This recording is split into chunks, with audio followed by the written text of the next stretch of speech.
Shalom dari HKBP Kernolong, HKBP tertua di Pulau Jawa. Bapak, Ibu, Saudara yang terkasih, sebelum kita memasuki peraduan malam, marilah kita mendengar firman Tuhan, kita berdoa. Allah Bapa Sorgawi, kami bersyukur Tuhan yang selalu menganugerahkan berkat-berkat dalam kehidupan kami. Sehingga saat ini Tuhan, kami masih merasakan kebaikan yang daripada-Mu. Terlebih Tuhan, kami selalu rindu akan firman-Mu. Firman-Mu akan kami dengarkan pada saat ini. Ajarlah kami untuk mengerti firman-Mu. Dalam nama Tuhan Yesus kami berdoa. Amin. Firman Tuhan renungan bagi kita yaitu dari Yeskel 18 ayat 14 hingga 18. Ayat pembimbing renungan ayat 18 begini firman Tuhan. Ayahnya yang melakukan pemerasan, yang merampas sesuatu, dan yang melakukan hal-hal yang tidak baik di tengah-tengah bangsanya. Sungguh, ia akan mati karena kesalahannya. Demikian firman Tuhan. Allah itu adil. Sahabat renungan malam Shalom yang dikasihi Tuhan, dalam kehidupan ini masih ada orang yang berkata bahwa Allah itu tidak adil. Ada orang berkata, mengapa saya dibiarkan susah, menderita, padahal saya hidup benar dan tidak berbuat jahat. Sedangkan ada orang yang berbuat jahat, dibiarkan hidup dengan keadaan baik atau tidak mengalami kesusahan. Dia akan bertanya-tanya dalam dirinya sendiri. Apakah ini hukuman karena perbuatan atau dosa-dosa orang tuaku? Apakah saya menderita saat ini karena pelanggaran orang tuaku?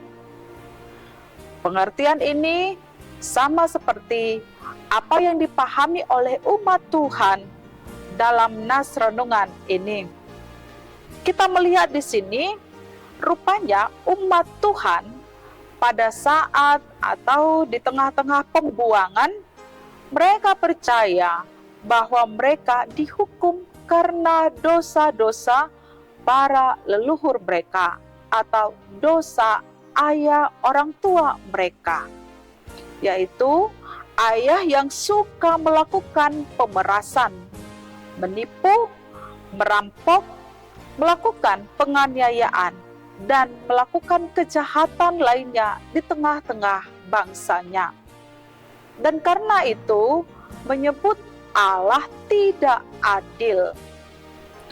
Mereka tidak sadar bahwa dosa-dosa mereka sendirilah yang lebih parah daripada dosa para leluhur mereka itu.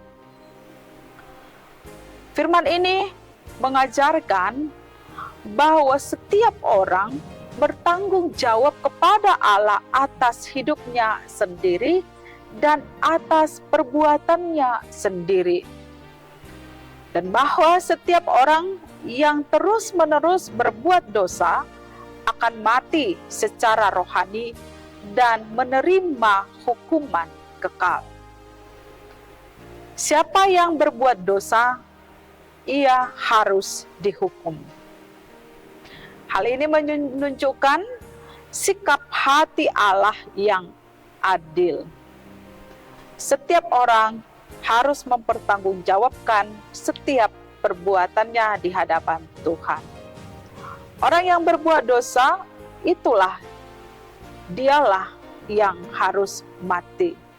Jika ayah berbuat dosa, maka ayah bertanggung jawab atas perbuatannya, dan ia yang menerima akibat daripada dosa-dosanya.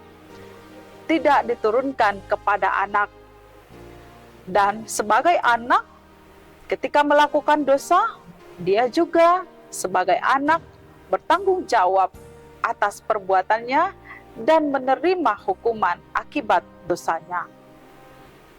Namun ketika ayah berbuat dosa, ayah menerima hukuman, namun anak tidak melakukan dosa, maka ia mendapat kehidupan. Anak tidak akan turut menanggung kesalahan ayahnya, pun ayah tidak akan turut menanggung kesalahan anaknya jika anaknya melakukan kesalahan. Bapak, Ibu, Saudara, melalui renungan malam ini, marilah kita hidup menuruti kehendak Tuhan, agar hidup kita semakin diberkati. Amin. Mari kita berdoa. Ya Tuhan Allah, Tuhan yang Maha Adil, yang memperhatikan dan memperhitungkan setiap kehidupan kami dan tingkah laku perbuatan kami. Biarlah Tuhan, apa yang kami lakukan, bagaimana tingkah laku kami di tengah-tengah kehidupan ini, Tuhan yang melihat, Tuhan yang memperhatikan apakah kami layak di hadapan. Ajarlah kami Tuhan, supaya kami melakukan dan hidup seturut dengan kehendak firman-Mu. Dalam nama Tuhan Yesus kami berdoa. Anugerah Tuhan Yesus Kristus, kasih setia Allah Bapa, dan persekutuan dengan Roh Kudus menyertai kita sekarang sampai selama-lamanya. Amin.